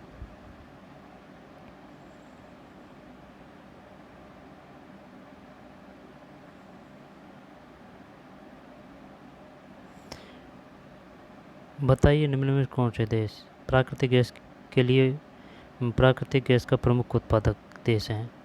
रूस है, नॉर्वे है, यूके है, नीदरलैंड।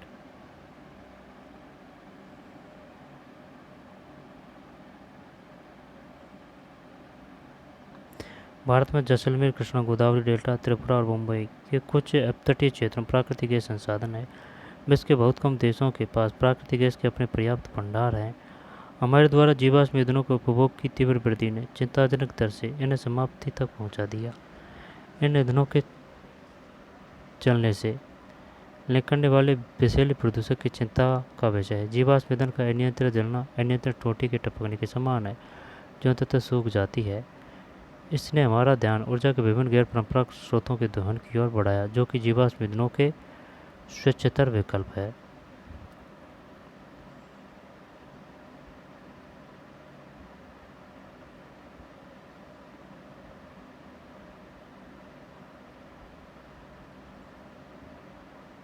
प्राकृतिक गैस है ना, ये पता चल गया प्राकृतिक गैस कैसे और कहाँ से मिलती है, किस में पाई जाती है। भारत में जैसलमेर, कृष्णा गोदावरी डेल्टा। दोबारा देख ले।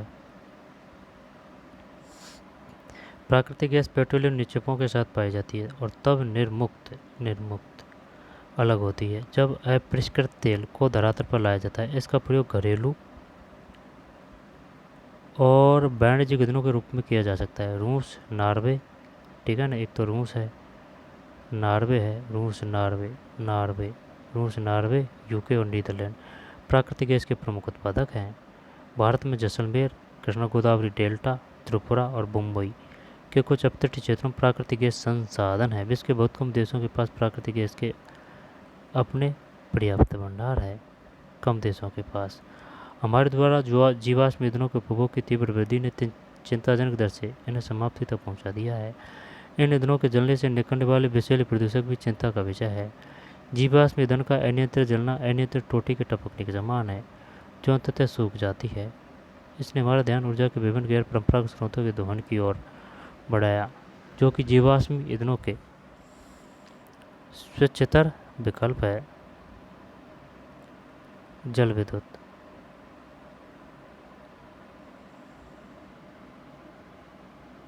बांध है सलल जल विद्युत परियोजना जम्मू और कश्मीर।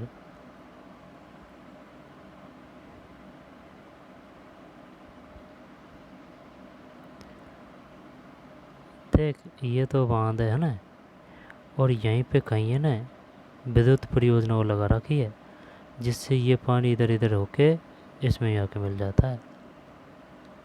और यहाँ पर इसका कुछ पानी जाता होगा और यहाँ पे लग रहा होगा वो संयंत्र लाइट बनाने का।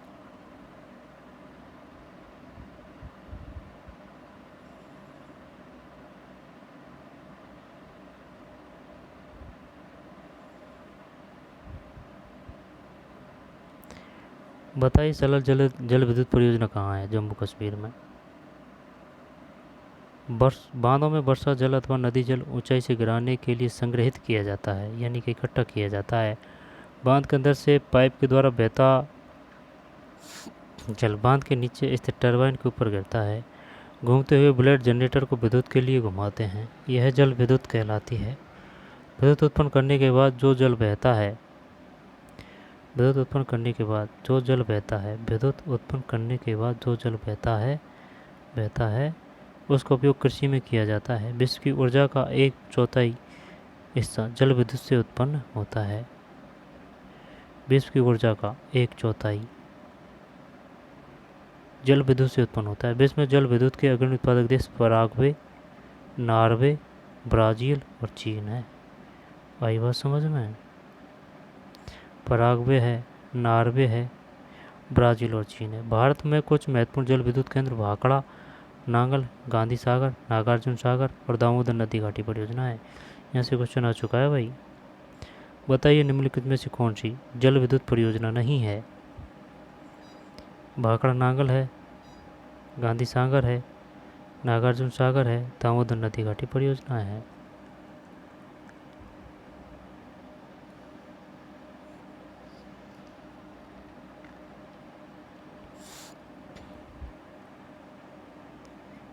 भाखड़ा नांगल है ना, गांधी सागर है, भाखड़ा नांगल और गांधी सागर गुजरात में है ना। भाखड़ा नांगल सतलज, नागार्जुन सागर, फिर दामोदर नदी घाटी पंड, दामोदर नदी घाटी है हीराकुंड। भाखड़ा नांगल, गांधी सागर, नागार्जुन सागर, दामोदर नदी घाटी परियोजना, ये क्या है? ये भाई साहब जल विद्युत केंद्र है, जल विद्युत परियोजना है। अवय ऊर्जा के गैर परंपरागत स्रोत। ठीक, कितना हो रहा है पाठ?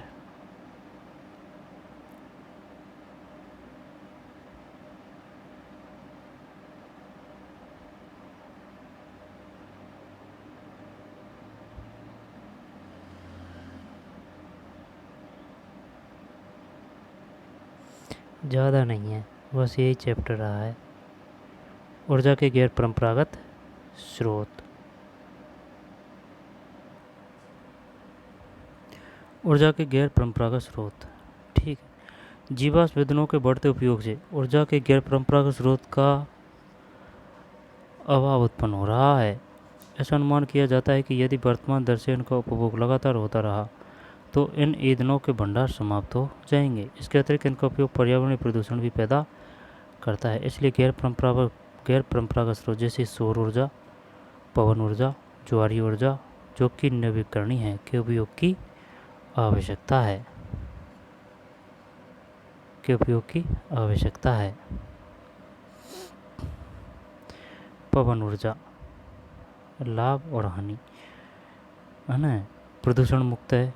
लाभ, एक बार स्थापित हो जाने पर विद्युत उत्पादन की कम लागत और सुरक्षित और साफ। हानि क्या है? ध्वनि प्रदूषण, पवन चक्कियों को स्थापित करना महंगा, रेडियो व दूरदर्शन के प्रसारण संकेतों में व्यवधान, पक्षियों के लिए हानिकारक। इतनी खास में ज़्यादा हानिकारक नहीं है पवन ऊर्जा, ठीक है ना।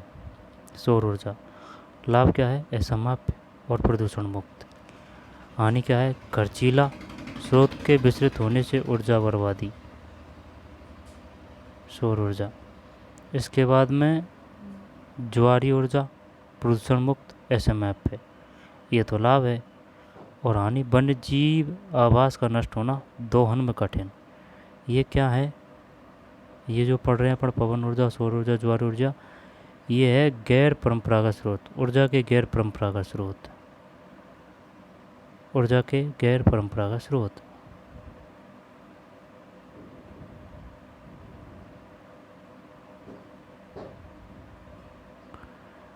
इसके बाद में है क्वेश्चन ये भी आ सकता है, बताइए निम्नलिखित में कौन से गैर परंपरागत ऊर्जा स्रोत में आएगा या नहीं आएगा। परमाणु ऊर्जा, बड़ी मात्रा में ऊर्जा उत्पादन है ना, ये लाभ है। हानि, रेडियो एक्टिव व्यर्थ को उत्पन्न करना, रेडियो एक्टिव व्यर्थ को उत्पन्न करना, खर्चीला। बायोगैस, कम लागत, लाभ है ना, उपयोग में आसान, जैव व्यर्थ का उपयोग और बायोगैस का उत्पादन। हरितगृह प्रभाव का कारण, बायोगैस का ये हानि है जब पवन ऊर्जा, सौर ऊर्जा, ज्वारीय ऊर्जा, परमाणु ऊर्जा, बायोगैस भूतापीय।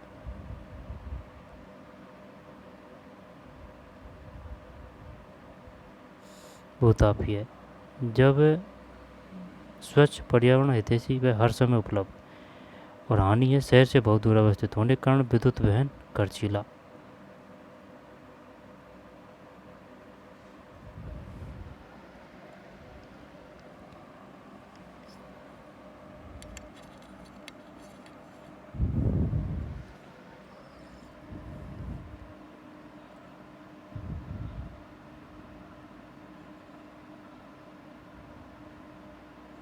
भूतापीय ऊर्जा, बायोगैस, परमाणु ऊर्जा, सौर ऊर्जा, ज्वारीय ऊर्जा, पवन ऊर्जा, ये क्या है? ये है गैर परंपरागत स्रोत। सौर ऊर्जा,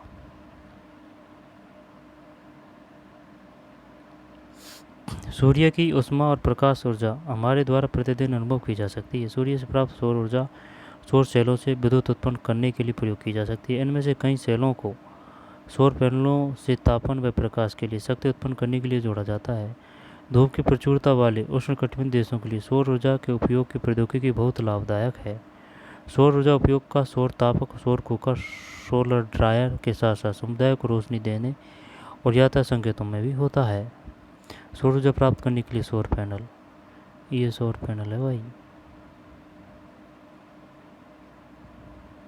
पवन ऊर्जा, पवन ऊर्जा एक असमाप्य स्रोत है। पवन चक्कियों का उपयोग अनाजों को पीसने, जल निकालने के लिए चिरकाल से चला आ रहा है। वर्तमान पवन चक्कियों में तीव्र गति से चलती हवाएं पवन चक्की को घुमाती हैं, जो विद्युत उत्पादन करने के लिए जनरेटर से जुड़ी होती है। पवन चक्कियों के समूह से युक्त पवन फार्म तटीय क्षेत्रों और पर्वत घाटियों में, जहां प्रबल और लगातार हवाएं चलती है, वहां स्थित है। पवन farm Netherland, Germany, Denmark, UK, USA तथा स्पेन में पाए जाते हैं। नीदरलैंड है ना, जर्मनी, डेनमार्क, यूके, यूएसए तथा स्पेन में, Spain, USA, UK, Denmark, Germany, Netherland पाए जाते हैं। जो पवन ऊर्जा उत्पादन में उल्लेखनीय है। परमाणु ऊर्जा प्राकृतिक तौर से प्राप्त रेडियो सक्रिय पदार्थ जैसे यूरेनियम और थोरियम के परमाणुओं के केंद्रक में संग्रहित ऊर्जा से प्राप्त की जाती है। ये पदार्थ नाभिकीय रिएक्टरों में नाभिकीय विखंडन से गुजरते हैं। नाभिकीय रिएक्टरों में नाभिकीय विखंडन से गुजरते हैं और उत्सर्जन ऊर्जा की प्राप्ति होती है। नाभिकीय रिएक्टरों में नाभिकीय विखंडन से। परमाणु ऊर्जा के सबसे बड़े उत्पादक संयुक्त राज्य अमेरिका और यूरोप हैं। भारत में राजस्थान और झारखंड के पास यूरेनियम आणविक ऊर्जा संयंत्र कल्पक्कम, आणविक ऊर्जा संयंत्र है कल्पक्कम। आई बात समझ में? आणविक ऊर्जा संयंत्र आणविक।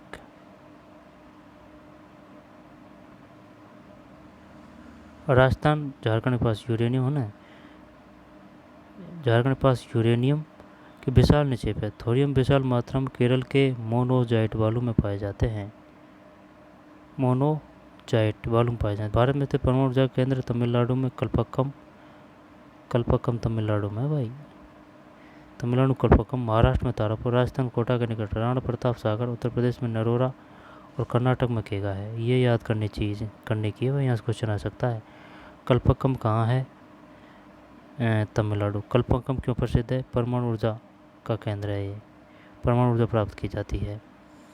महाराष्ट्र में तारापुर है, राजस्थान में कोटा के निकट राणा प्रताप सागर है और उत्तर प्रदेश में नरोरा है, कर्नाटक में केगा। जैसे कैसे केगा, कर्नाटक केगा, उत्तर प्रदेश नरोरा, ये याद है ना। राणा प्रताप कोटा राजस्थान है ना, और तमिलनाडु कल्पक्कम, महाराष्ट्र में तारापुर केगा है।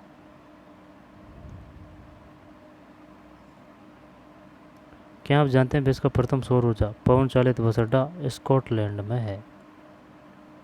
स्कॉटलैंड में है।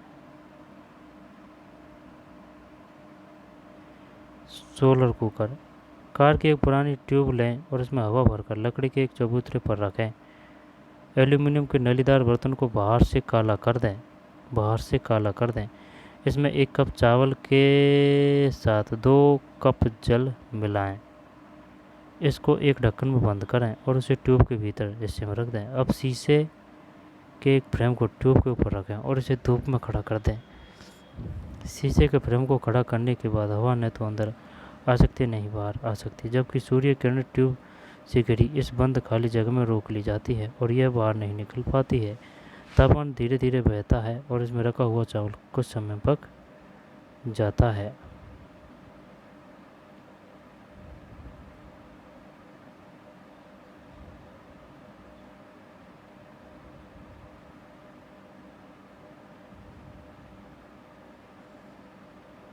टरबाइन ऐसे बनती है लाइट है ना, जैसे कि ये पानी भरा है, ये बांध है ना, जब यहाँ से पानी जा रहा है, जब ये चक्की है ये घूमेगी यार, आप घूमेगी तो फिर बस लाइट बनेगी ये, है ना। जनरेटर। विश्व का पहला जल विद्युत उत्पन्न करने वाला देश नॉर्वे था।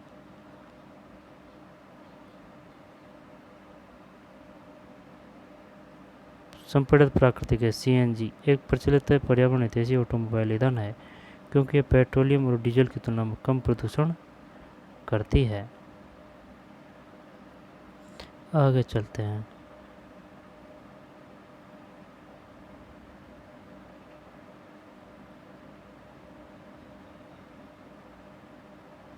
परमाणु ऊर्जा।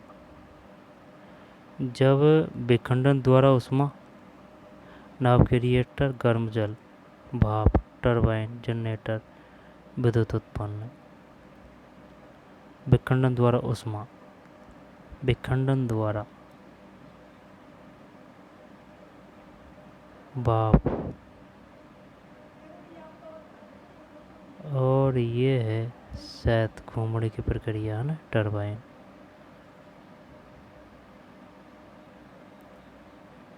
अब है भूतापीय ऊर्जा। भूतापीय ऊर्जा। ताप ऊर्जा जो पृथ्वी से प्राप्त की जाती है भूतापीय ऊर्जा कहलाती है। पृथ्वी के अंदर गहराई बढ़ने के साथ तापमान में लगातार वृद्धि होती जाती है। कभी कभी यह तापमान ऊर्जा भूसतह पर गर्म जल के झरनों के रूप में प्रकट हो सकती है। यह ताप ऊर्जा शक्ति उत्पादन करने में प्रयुक्त की जा सकती है। वर्षों से गर्म जल के स्रोतों के रूप में भूताप ऊर्जा खाना बनाने, उष्मा प्राप्त करने और नहाने के लिए प्रयोग में लाई जाती है। यूएसए विश्व का सबसे बड़ा भूताप ऊर्जा संयंत्र है। इसके बाद न्यूजीलैंड, आइसलैंड, फिलीपींस, मध्य अमेरिका। भारत में भूताप ऊर्जा के संयंत्र हिमाचल प्रदेश में मणिकरण और लद्दाख में पूंगा घाटी में स्थित है।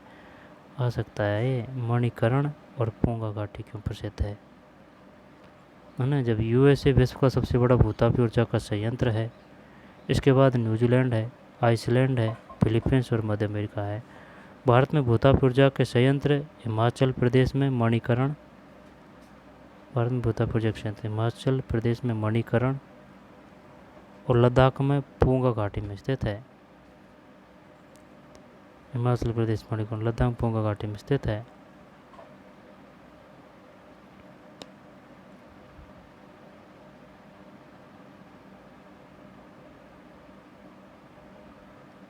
हिमाचल प्रदेश में मणिकरण और लद्दाख में पूंगा घाटी में स्थित है।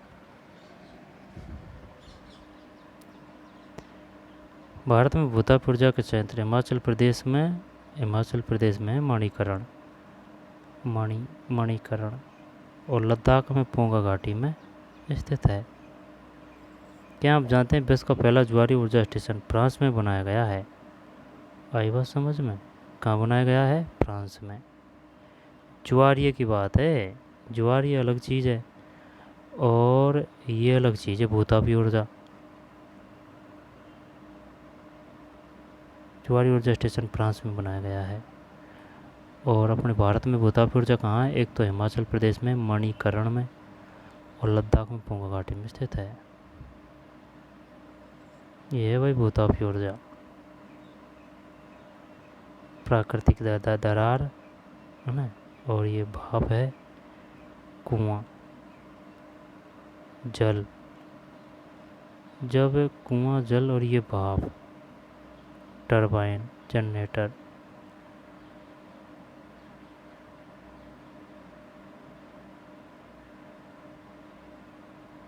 टरबाइन और जनरेटर भूतापीय ऊर्जा, भूतापीय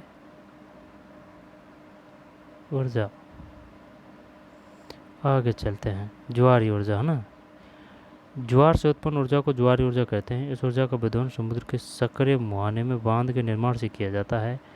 उच्च ज्वार के समय ज्वारों की ऊर्जा का उपयोग बांध में स्थापित टरबाइन को घुमाने के लिए किया जाता है। रूस, फ्रांस और भारत में कच्छ की खाड़ी में विशाल ज्वारीय मील के क्षेत्र हैं। दोबारा ले लें। ज्वार से उत्पन्न ऊर्जा को ज्वारीय ऊर्जा कहते हैं। इस ऊर्जा का विध्वंस समुद्र के सक्रिय मुहाने बांध के निर्माण से किया जाता है। उच्च ज्वार के समय ज्वारों की ऊर्जा का उपयोग बांध में स्थापित टरबाइन को घुमाने के लिए किया जाता है। रूस, फ्रांस और भारत में कच्छ की खाड़ी में विशाल ज्वारीय मील के क्षेत्र हैं।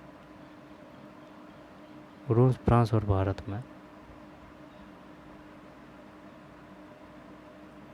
रूस है, फ्रांस है और भारत में कच्छ की खाड़ी में विशाल ज्वारीय मिल के क्षेत्र हैं। रूस, फ्रांस और भारत में कच्छ की खाड़ी। कच्छ की खाड़ी कहाँ है? गुजरात।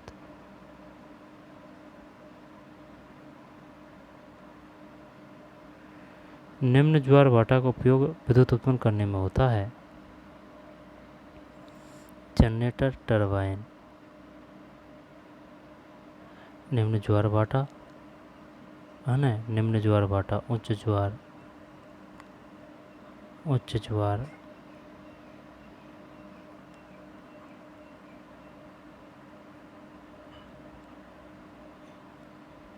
जब कैसे बनती है इसमें? निम्न ज्वार है ये।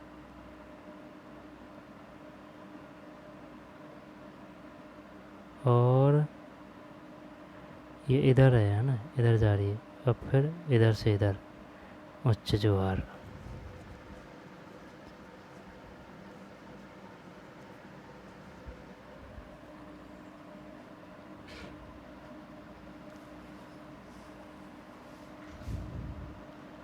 बायोगैस,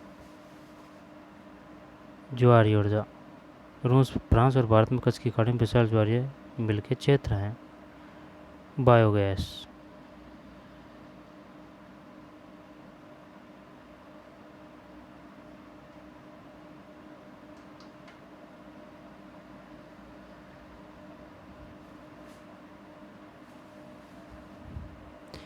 जैविक अपशिष्ट जैसे मृत पौधे और जंतुओं के अवशेष, पशुओं का गोबर, रसोई के अपशिष्ट को गैसीय ईंधन में बदला जा सकता है। इसे बायोगैस कहते हैं।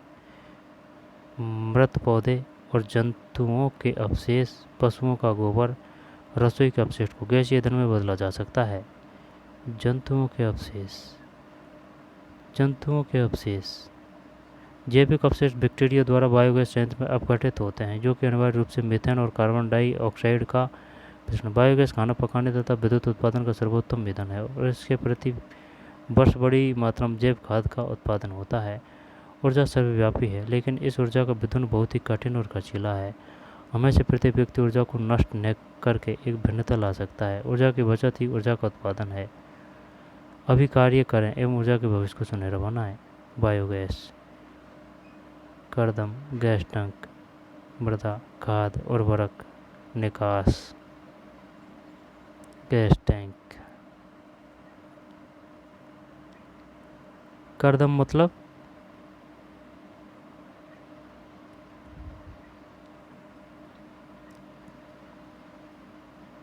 अभ्यास। ये पाठ हो गया भाई। इससे पहले कुछ रहा हो उसको देख लेते हैं, है ना।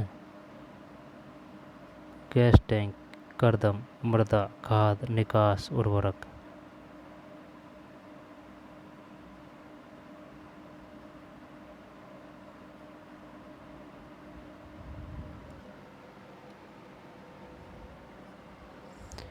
भाप, कुआं, जल। मणिकरण में भूतापी ऊर्जा। मणिकरण में, ये मणिकरण कहाँ है? मणिकरण दिया था ना अभी। मणिकरण,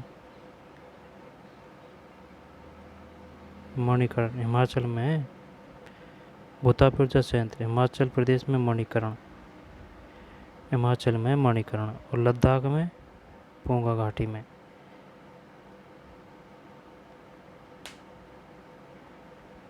भारत में भूतापी ऊर्जा संयंत्र हिमाचल प्रदेश में है मणिकरण और लद्दाख में पोंगा घाटी में। हिमाचल में मणिकरण, लद्दाख में पोंगा घाटी में स्थित है। मणिकरण में भूतापी ऊर्जा, भूतापी ऊर्जा की सहायता से भोजन पकाना।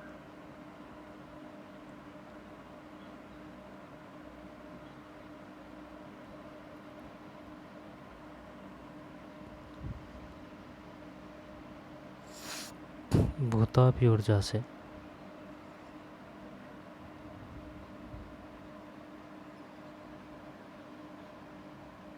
आणविक ऊर्जा संयंत्र कलपक्कम। पवन ऊर्जा, सौर ऊर्जा,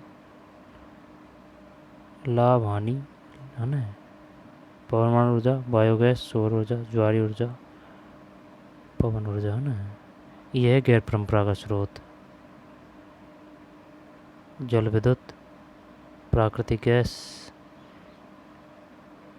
काला सोना कैसे कहा जाता है पेट्रोलियम को। तापीय ऊर्जा संयंत्र का दृश्य, कोयला, ईंधन, अन्य ऊर्जा के परंपरागत स्रोत, ईंधन, कोयला, जल विद्युत, खनिज तेल, प्राकृतिक गैस। खनिजों का संरक्षण, शक्ति संसाधन, खनिजों का उपयोग, अभ्रक, तांबा, मैग्नीज, बॉक्साइट, लोहा, अंटार्कटिका, ऑस्ट्रेलिया, कालगुल्ली और कुलगाड़ी, अफ्रीका, दक्षिण अमेरिका। ये वर्ड है भाई। उत्तरी अमेरिका, यूरोप, एशिया। लोहे, तांबे और बॉक्साइट का वितरण, लोहे, तांबे और बॉक्साइट का वितरण।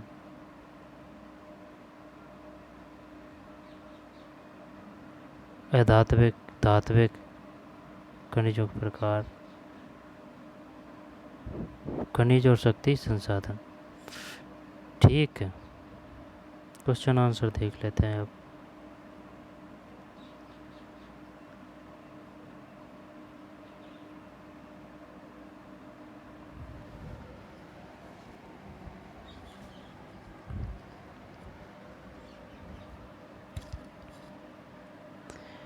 प्रतिदिन आपके उपयोग में आने वाले 3 सामान्य खनिजों के नाम बताइए। अयस्क क्या है? धात्विक खनिजों के अयस्क सामान्यतः कहाँ पाए जाते हैं? प्रतिदिन आपके उपयोग में आने वाले 3 सामान्य खनिजों के नाम बताइए। अयस्क क्या है? धात्विक खनिजों के अयस्क सामान्यतः कहाँ पाए जाते हैं?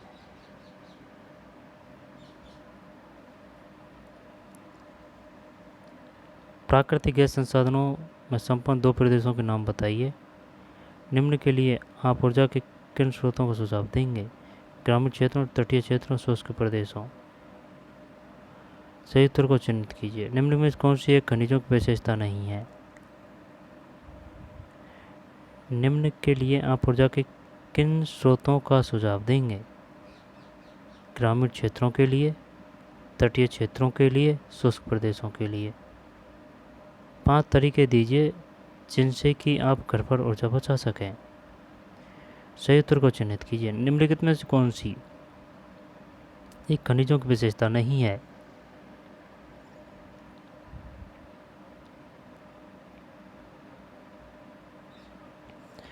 निम्न में से कौन सी एक खनिजों की विशेषता नहीं है?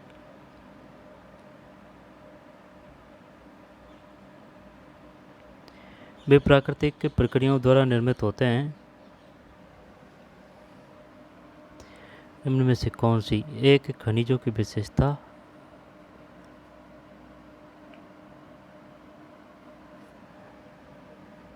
नहीं बताना है? वे प्राकृतिक प्रक्रियाओं द्वारा निर्मित होते हैं, ये तो सही है। उनका एक निश्चित रासायनिक संगठन होता है, सही है। वे असमय, नहीं समय पे उनका वितरण असमान होता है, ये तीनों सही है, ये गलत है। ऐसा क्वेश्चन आएगा, कथन कारण वाले आ जाएंगे। निम्नलिखित में से कौन सा अभ्रक का उत्पादक नहीं है? अभ्रक का, यार बताओ क्या बताएगा? राजस्थान है, पता नहीं है भाई। देख, सीधी बात ये है, देख लेंगे इसको। हैं, अभ्रक का उत्पादक नहीं है, राजस्थान है शायद।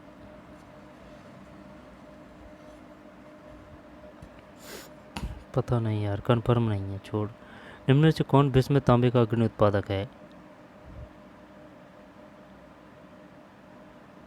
चिली। निम्नलिखित प्रक्रिया में से कौन सी आपके रसोई घर में द्रवित पेट्रोलियम गैस एलपीजी को सुरक्षित नहीं करेगी? एलपीजी को सुरक्षित नहीं करेगी। पकाने के पहले दाल को कुछ समय के लिए भिगोना, करेगी। प्रेशर कुकर में खाना बनाना, करेगी। पकाने के लिए गैस जलाने से पूर्व सब्जी को काट लेना, करेगी। खुली कढ़ाई में कम ज्वाला पर भोजन पकाना, ये सही है। सुरक्षित नहीं करेगी, ये नहीं करेगी, है ना, ढकी हुई जरूरी है। कारण बताइए। बड़े बांधों के निर्माण के पूर्व पर्यावरणीय पहलुओं को ध्यान पूर्वक देखना चाहिए। कारण बताओ। अधिकांश उद्योग कोयला खानों के पास केंद्रित होते हैं। पेट्रोलियम को काला सोना कहा जाता है। आखंड पर्यावरण चिंता का विषय हो सकता है। कारण बताइए भाई। निम्नलिखित में अंतर स्पष्ट कीजिए। परंपरागत और गैर परंपरागत ऊर्जा के स्रोत, बायोगैस और प्राकृतिक गैस, लोहे और अलोहे, धात्विक और अधात्विक। शानदार क्वेश्चन है। धात्विक, अधात्विक, लोहे, अलोहे, बायोगैस और प्राकृतिक गैस, परंपरागत और गैर परंपरागत ऊर्जा के स्रोत। क्रियाकलाप। हमारे जीवन में उपयोग किए जाने वाले विभिन्न प्रकार के ईंधनों को प्रदर्शित करने के लिए पुरानी पत्रिकाओं से चित्रों का प्रयोग करें और उन्हें अपने सूचना पट पर प्रदर्शित करें। ऊर्जा संरक्षण की युक्ति जिन्हें आप अपने विद्यालय में अपनाएंगे पर प्रकाश डालते हुए एक चार्ट बनाइए। सलमा की कक्षा में विद्युत उपभोग सर्वेक्षण द्वारा अपने विद्यालय का ऊर्जा लेखा परीक्षण करने के लिए एक कार्य अभियान चलाया। उन्होंने विद्यालय के छात्रों के लिए सर्वेक्षण पत्र तैयार की है।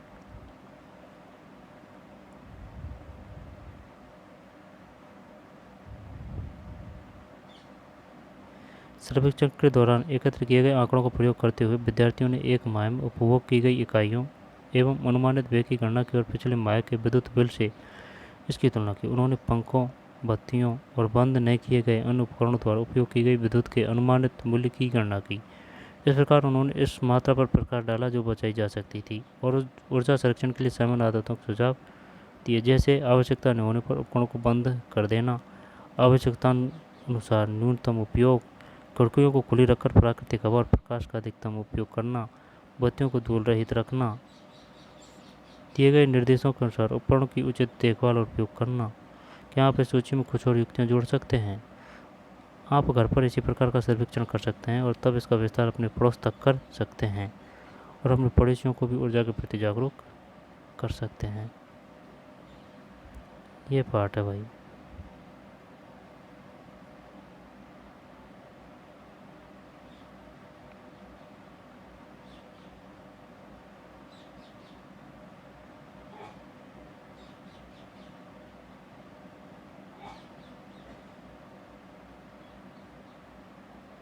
मणिकरण में भूतापी ऊर्जा।